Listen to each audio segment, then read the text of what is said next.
அனைவருக்கும் வணக்கம். அனைத்து வியூவர்ஸுக்கும் வணக்கம். அனைத்து பிறந்தநாள் கொண்டாடும் அன்பர்களுக்கு வணக்கம். அனைத்து திருமண நாள் கொண்டாடும் அன்பர்களுக்கு வணக்கம். அனைவரும் நலமுடன் வாழ ஆண்டவனை வேண்டுகிறேன்.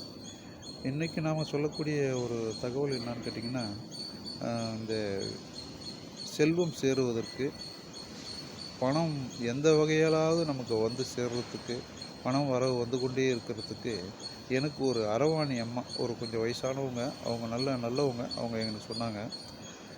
என்னன்னு கேட்டிங்கன்னா, விரலி மஞ்சளை வந்து ஒரு கன்னிப்பெண் கையால் அரைச்சி, அவங்களே அம்மியில் அரைச்சி, அதை வந்து விநாயகராக பிடிச்சி, விநாயகராக செஞ்சு, அதை செவ்வாய்க்கிழமையில் காலையிலையோ இல்லை மாலையிலையோ, அதே போல் வெள்ளிக்கிழமை காலையிலையோ இல்லை மாலையிலையோ, செவ்வாய்க்கிழமையில் செஞ்சால் ரொம்ப சிறப்புன்னு சொன்னாங்க.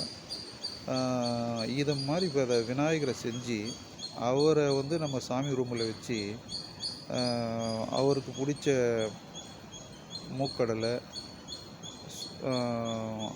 பொரி, அருகம்புல், இந்த மாதிரி இதெல்லாம் நைவேத்தியம்லாம் வச்சு அவரை வணங்கி மனசார வேண்டி, எனக்கு செல்வம் சேரணும்னு சொல்லி மனசார வேண்டிங்கன்னா, இது போல் ஒரு 11 வாரம் வேண்ட சொன்னாங்க. 11 வாரம் நீங்கள் செஞ்சு பாருங்கள், உங்களுக்கு மிகப்பெரிய அற்புதம் நடக்குங்க. இது பலிக்குங்க. இதை நான் பார்த்தேன். எந்த ரூபத்திலேயாவது உங்களுக்கு செல்வம் வரும். வீடு, மனை, பணம் எல்லாம் கிடைக்கும். இதை வந்து கண்கூட நான் பார்த்துருக்கேன். நீங்களும் செய்யுங்க, செஞ்சு பயன்பெறுங்கள். இதை வந்து ஒவ்வொரு வாரமும், இப்போ இந்த செவ்வாய்க்கிழமை செஞ்சிங்கன்னா அடுத்த செவ்வாய்க்கிழமை அந்த பழைய விநாயகரை எடுத்து நீர்நிலைகளை விட்டுடுங்க, குளத்துலேயோ ஆற்றங்கரையிலையோ விட்டுடுங்க. அதுக்கப்புறம் இதே மாதிரி ஒரு 11 வாரம் செய்யுங்க. 5ஆவது வாரத்துலேயே உங்களுக்கு ஒரு அற்புதம் நடக்கும்.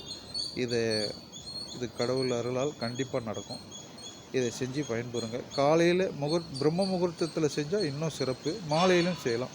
இதை செஞ்சு பயன்பெறுங்க. அனைத்து வியூவர்ஸுக்கும் நன்றி, வணக்கம். அனைவரும் சப்ஸ்கிரைப் பண்ணுங்கள், லைக் பண்ணுங்கள், ஷேர் பண்ணுங்கள். நன்றி, வணக்கம்.